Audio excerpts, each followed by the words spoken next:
मैं दादरा सरपंच भारतीबेन उदय भाई हड़पति 2 अगस्त के दिन दादरा नगर हवेली आजाद हुआ था। उस सन पोर्तुगीज का समय था कि आजादी मिली है। वो हमारे प्रदेश के जो स्वतंत्र सेनानी थे संजीव भाई रुपजी भाई डेलकर, भूभाई पंड्या जी, जयंत भाई देसाई और हमारे दादरा नगर में अनेक आदिवासी भाइयों ने आजादी दिलाने में मदद की थी। तो मैं सभी स्वतंत्र सेनानियों को कोटि कोटि नमन वंदन करती हूँ।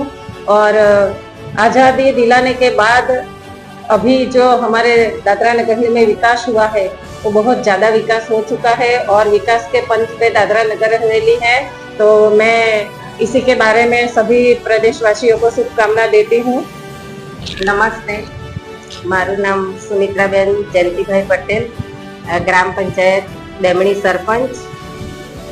मैं दादरा नगर हवेली 73મો મુક્તિ દિવસ પર પ્રદેશવાસીઓ અને બધા વિસ્તારના લોકોને હાર્દિક શુભકામના આપું છું અને આવા ઐતિહાસિક દિવસ પર સ્વતંત્ર સેનાઓ વીરોને કોટી કોટી નમન કરું છું। જય હિન્દ, જય ભારત।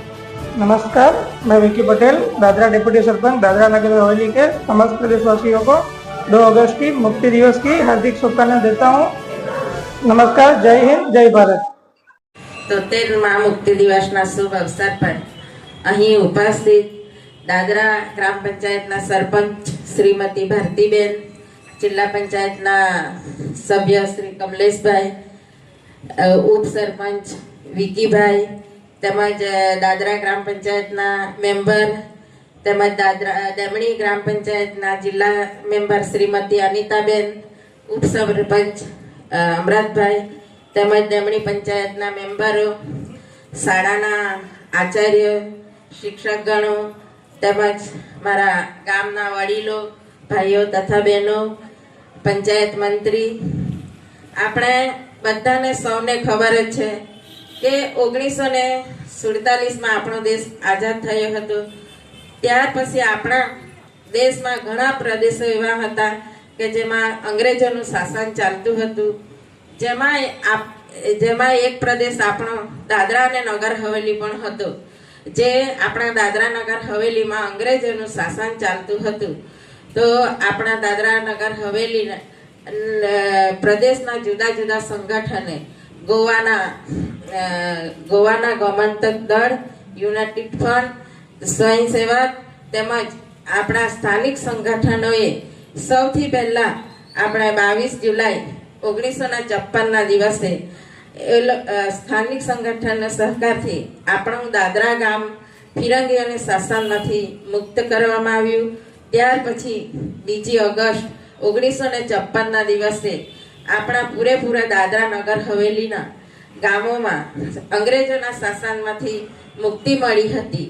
તો આજના દિવસે આપણે સ્વતંત્ર સેનાનીઓને કોટી કોટી નમન કરીએ અને આપણે જ્યારથી આપણો દેશ અંગ્રેજોના શાસનમાંથી આપણો પ્રદેશ મુક્ત થયેલો ત્યાર પછીથી આપણા પ્રદેશમાં ખૂબ સારો એવો વિકાસ થયો છે।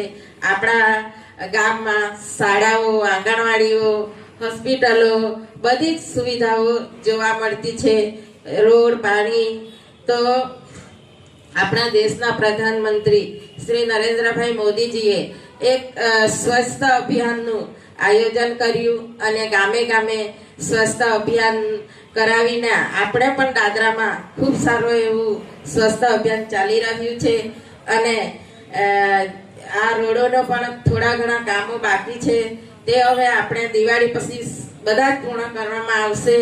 અને આપણા પ્રદેશના પ્રશાસક શ્રી પ્રફુલભાઈ પટેલને બી મેં ધન્યવાદ આપું છું કે આપણા ગામના રોડોના વિકાસના બધા જ કામો લઈ લીધેલા છે અને કામ ચાલુ પણ થઈ ગયેલું છે, પણ વરસાદના કારણે થોડું હમણાં બંધ છે। તો તમે બધા ટૂંક સમયમાં આવ્યા અને અહીંની અમારા ગ્રામ પંચાયતને આપણા શોભા વધારી, એમને બદલ હું તમને બધાને ધન્યવાદ આપું છું। જય હિન્દ, જય ભારત। साथी नागरिकों, शिक्षकों અને મારા પ્રિય વિદ્યાર્થી મિત્રો, આપ સૌનું હાર્દિક સ્વાગત છે તથા દાદરા અને નગર હવેલી મુક્તિ દિવસની આપ સૌને શુભેચ્છાઓ।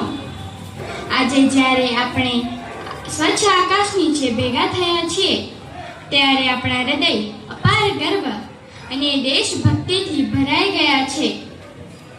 અહીં આપણે 2 ઓગસ્ટ 1954ના એક ઐતિહાસિક દિવસની ઉજવણી કરવા માટે ભેગા થયા છીએ. એક એવો દિવસ જેણે આપણા સુંદર પ્રદેશનું ભાગ્ય જ બદલી નાખ્યું હતું. એ દિવસ જ્યારે આપણો અને ભારતના સ્વતંત્રતા સંગ્રામના સુવર્ણ અક્ષરોમાં તેનું નામ અંકિત કરાયું.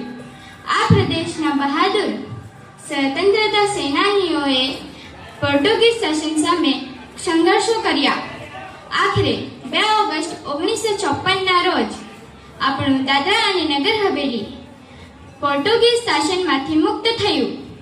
ત્યારબાદ 11 ઓગસ્ટ 1961ના રોજ આપણું દાદરા અને નગર હવેલી સત્તાવાર રીતે ભારત સાથે જોડાયું. તો ચાલો આપણે આ ઐતિહાસિક દિવસનો ઇતિહાસ આપણા યુવાનોને શિક્ષિત કરવાની તક લઈએ. જય હિન્દ, જય ભારત. આભાર.